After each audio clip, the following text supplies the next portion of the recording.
ওমানের বুখা প্রদেশের তিবাত এলাকার একটি আবাসিক ভবনে হামলার ঘটনা ঘটেছে।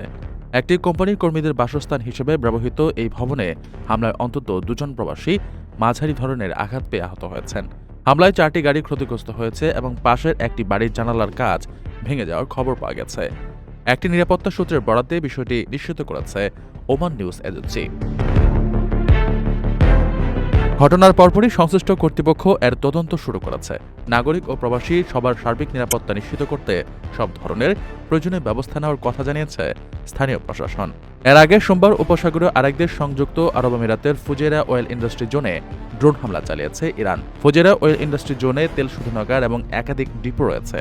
শোধনাগারটি আমিরাতের পূর্বাঞ্চলের প্রধান জ্বালানি স্থাপনা।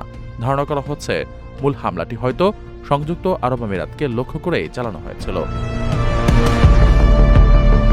কিন্তু কোনো কারণে সেটি লক্ষ্যভ্রষ্ট হয়ে ওমানের সীমানায় এসে পড়েছে। ঘটনার পারিপার্শ্বিকতা এবং দুই দেশের সীমান্তবর্তী ভৌগোলিক অবস্থানের কারণে এই জল্পনা আরও জোরালো হচ্ছে।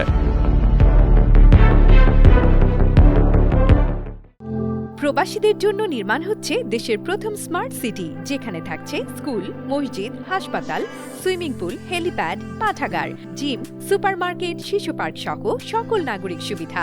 মাত্র 30 লাখ টাকা বিনিয়োগে মিলছে আকর্ষণীয় ফ্ল্যাট। প্লাটিনাম ইনভেস্টরদের জন্য ঢাকা বিমানবন্দরে ভিআইপি প্রোটোকল সুবিধা। বিস্তারিত জানতে যোগাযোগ করুন স্ক্রিনে দেয়া হোয়াটসঅ্যাপ অথবা ইমো নাম্বারে।